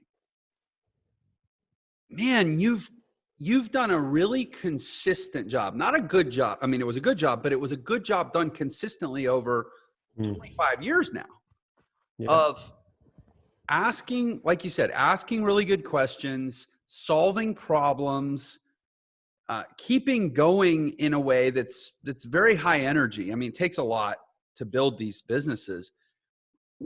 And you said you didn't come from an entrepreneurial family. Mm-hmm. Where did this spark come from? How did Mike, why was Mike? Always highly competitive. So I was competing by the time I was 3 or 4 years old in like BMX races and with training wheels and stuff. So just born competitive. And then two, frankly, being bullied in middle school and high school. I was the smallest kid in my school, a little bit different, I think more mature than the average kid at the time. And so I think kids found that intimidating, and they also found me tiny, which made me a target. And so I was relentlessly bullied for 6 years. And I really had a choice at that time, which was, I think when that happens to a kid, you either abuse yourself because you don't know why it's happening and you believe what's going on. And so you maybe go turn to drugs or, join the wrong kind of crowd or whatever it may be. Or you decide that, you know what, I'm going to prove these people wrong and I'm going to let success be the best revenge. And I don't know where I heard that, but I heard that somewhere, when I was in middle school, and I was like, that sounds like a smarter route to take. I think I'm going to do that. That sounds like more fun. Mm-hmm. So to be super transparent and honest with everybody, that at the beginning of my career was the primary driver, which was to say, F you, I'm going to show you guys. And I did. And so that worked and was fulfilling until, again, about mid 30s, early 30s. And then obviously that loses its shine after, you have kids and a family and you grow up. And so now the motivation is very different. Now it's really just to do the best that I can with the time that I have here. And hopefully that's a long time and I get to do a lot of good, but my results speak for themselves at this point. I have nothing else to prove. And so now I really just get to enjoy the process of entrepreneurship and creation, and doing what I want to do instead of having some kind of ulterior agenda internally, behind that drive. Mm-hmm. It's so interesting. I mean, that answer of bullying or feeling, alienated or ostracized, basically not fitting in, not good enough is the most common description I've heard for myself and many, many, many other entrepreneurs. Yeah. I mean, you have a show where you interview ridiculously successful people all the time. That's a consistent theme, right? Yeah. Yeah. I mean, that's been my experience doing whatever, 80 or 90 of these interviews now. I mean, it's people grew up in a broken home. I was bullied. The girl I was on her podcast earlier this morning, she was bullied. It was just like, people that don't have it good enough, I say, well, that's probably because you never had it bad enough. Yeah, that's the interesting part about it is you don't see many entrepreneurs who grew up in a healthy childhood. Yeah, it's funny. Because to succeed in this industry, the amount of effort, drive, and determination it takes, for me, those 5 or 6 years of just failing over and over again, most people just quit. They're like, I'm going to go back to my other thing. I'm comfortable. Mm-hmm. That kind of drive is very rare, and it has to be usually from a source of pain, because pain is the biggest motivator. That's why you typically don't, again, find happy kids who turn into hugely successful entrepreneurs. They just don't have that level of drive. To actually start eradicating fears and self-sabotage, though, you have to have a level of self-awareness. You have to understand what you're actually doing. So I'll talk with people who say that, there's nothing wrong. There's nothing wrong with what's going on. Nothing is actually happening in my life.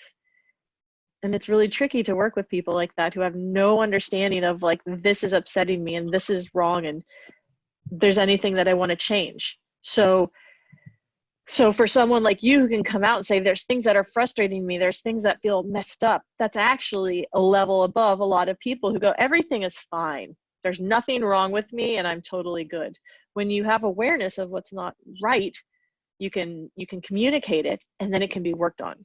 So once you have awareness of what's going on and you can clearly identify patterns, and usually patterns come in three forms. Usually the patterns we want to change are counterproductive thoughts, counterproductive emotions, or counterproductive behaviors or actions. And when I say counterproductive, these are things that we experience or engage in that actually prevent us from being able to achieve and experience what it is we want to achieve and experience.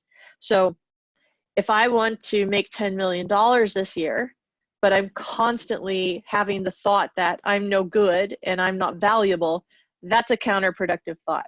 Mm-hmm. If I'm constantly waking up in the morning every day terrified and feeling extreme anxiety, but I want to hit that goal, that's a counterproductive emotion.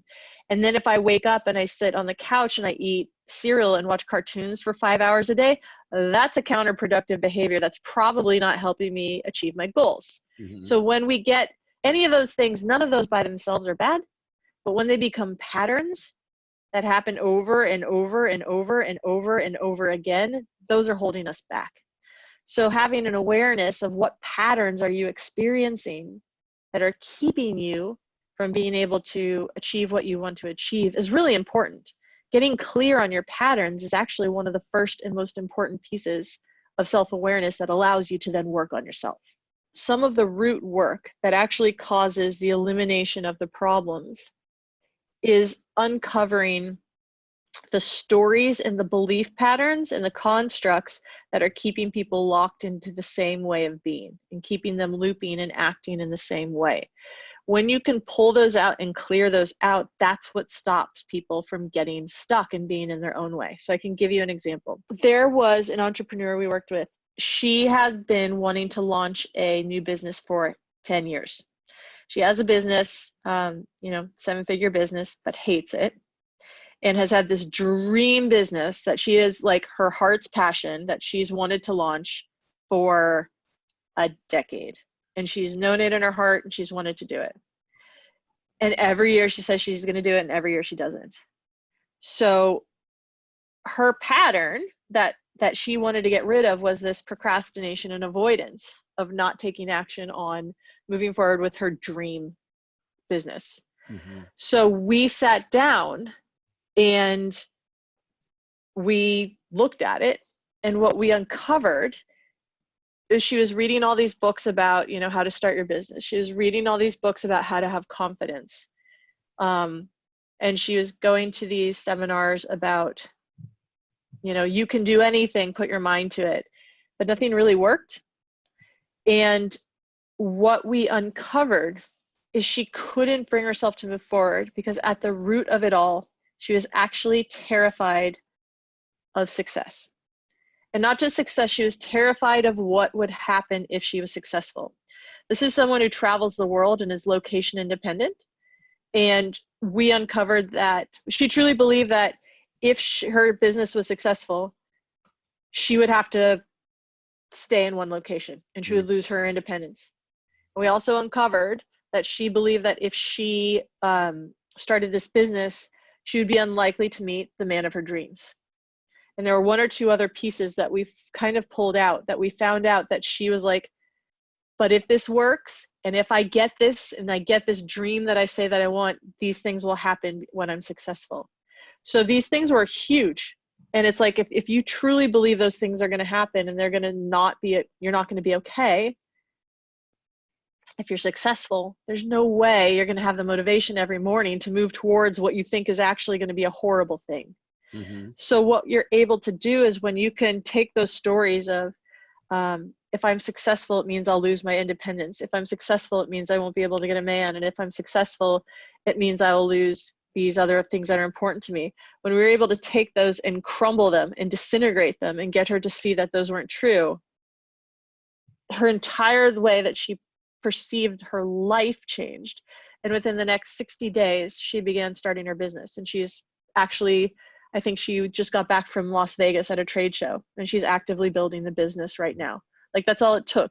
That's the kind of thing where when you can find out what's holding someone back, what the stories are, what the beliefs are, what the constructs are that are in somebody's way, that are keeping you from acting a certain way, and then you can dissolve them, things can change in an instant. You can have literal transformation. This woman had not moved forward for 10 years, a decade of her life.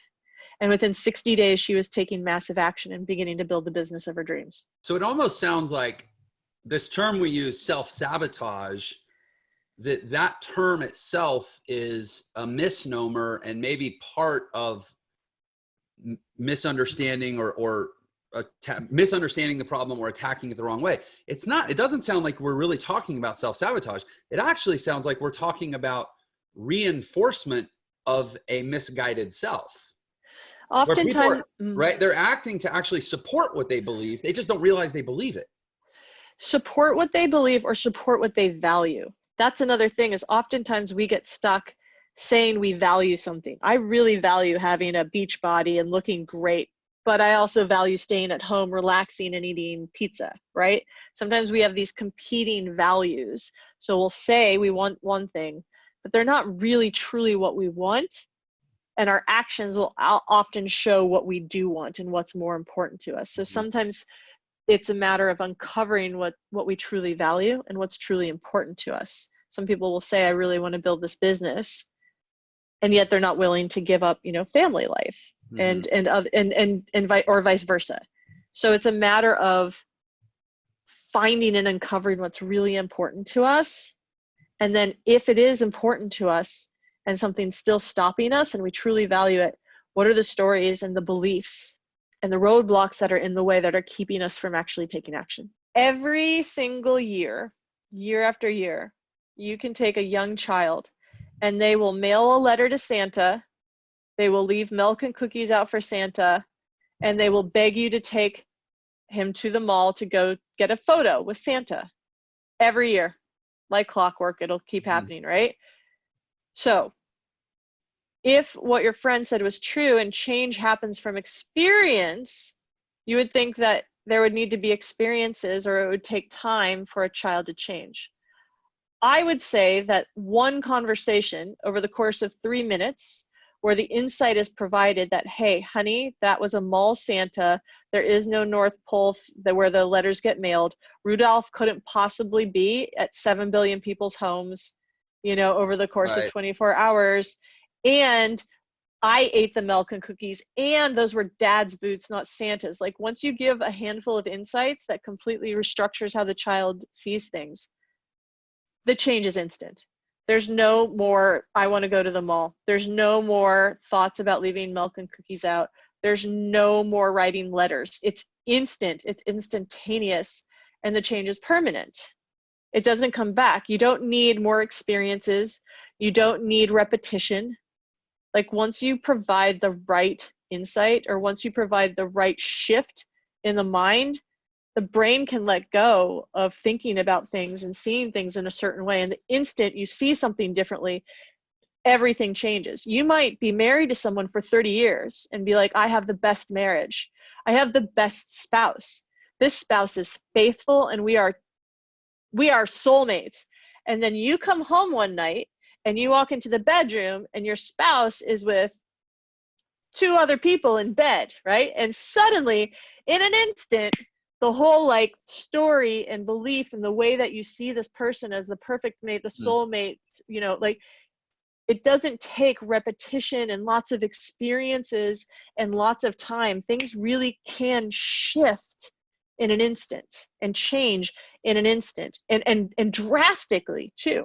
Aren't there some people who actually can be in such denial that even if they walked in on their spouse in that situation, maybe not immediately, but over a little bit of time, they could be convinced that there was some other explanation, and that actually, there's so much inertia or residue or attachment to their previous belief about the world that it actually is hard for them to change, even in the spite of overwhelming evidence. Yes, that's a fascinating topic. So when we have really deep beliefs, evidence doesn't change our minds. And that's because we have our reticular activation systems. And once we believe something to be true, our minds literally filter out evidence to the contrary and focuses in on all evidence that proves what we already believe to be true. So we don't go around creating beliefs based on what we see. We see things based on what we already believe. And that's why you can have all these political fights and people see the same things that are happening in politics, but based on what you already believe, you're going to interpret it in a certain way. So there's research, tons of studies that show that once your mind is made up, you can dump all sorts of evidence and facts to the contrary. You know, like once you buy something, you can find out that you made a really bad purchase and you'll be like, no, it was great. It was great. And so evidence doesn't change our minds.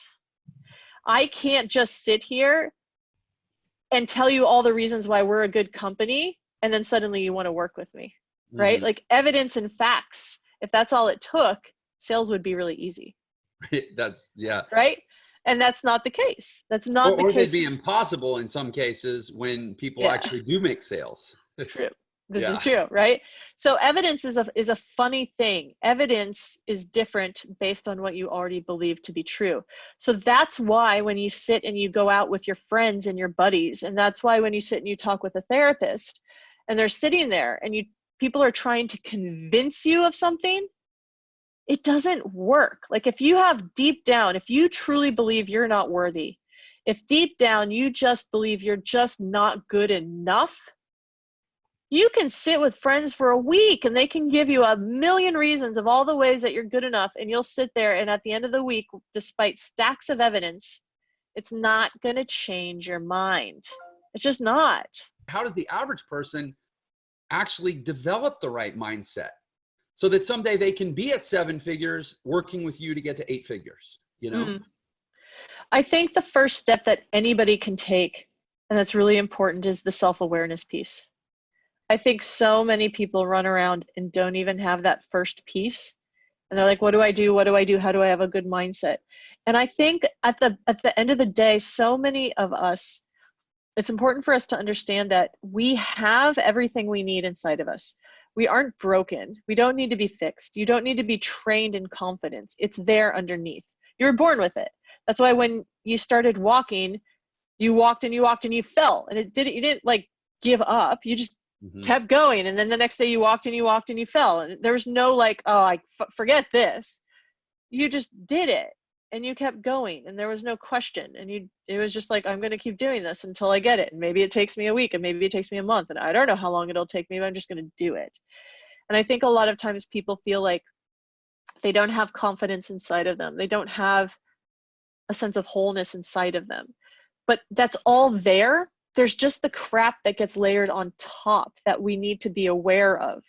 And instead of saying that's who we are and I need something else outside of me, having an awareness of what that crap is and the stuff that's holding us back, that by itself, I have seen people that once they bring awareness to what's actually going on, they've been able to clear it themselves. Just bringing awareness. So sometimes, I have a Facebook group, and I had everybody do an exercise this last week. And I simply had people write down their thoughts. 3 days. Just jot down, a few times a day, jot down whatever's going through your mind. And you'll start to see patterns. People started to see how much they were beating themselves up. People started to see that they were repeating the same thoughts over and over and over, that they didn't have 95,000 unique thoughts. They had the same 20 over and over and over. Right. They started to see the same judgments that were showing up over and over and over in different situations. And suddenly we had people coming back going, oh my God, look at these patterns. I'm really not like screwed up in a million ways. I've got these 6 patterns that keep repeating over and over and over in my daily life. And you know what? I know where this one comes from. I think I'm able to like figure it out on my own. Like people were having all sorts of insights and seeing themselves in different ways simply by bringing awareness onto what was going on up here and slowing things down for a little bit. And then what I offered the group, and this is my $1 million question, is You take the thoughts, and what you do for each one is you ask yourself, what would I have to believe to be true in order to keep thinking this over and over again? And then instead of staying at the therapy level and just having these conversations about, I think this, I think I'm going to screw it up, I think people don't like me, I think this, what happens is you get to drop down to the root level. You do not have thoughts for random reasons. You do not have just random thoughts, boop, boop, boop, boop, boop, like out of nowhere. The thoughts that you have are dependent upon the beliefs that are sitting at the root level. So if you have a belief, I'm going to mess it up, they're not going to like what I say, this is never going to be good enough, it's very likely that you have a belief, I'm not capable, right? So no matter what you do to address those thoughts, if you have that belief's going to keep sprouting those thoughts every day. If we can come down here and pull out that belief and get rid of I'm not capable, guess what? Those thoughts don't come back. Those thoughts stop terrorizing you. That frees up an incredible amount of energy. That gives you power. That gives you energy and power, and you can move forward through your day without resistance and frustration. You don't have to work on trying to defeat these thoughts because the thoughts aren't there anymore. So what we're doing with these exercises of self-awareness is working backwards. When you can uncover these patterns and these thoughts, and then ask yourself, what the heck would I have to believe to be true to keep having these thoughts, right?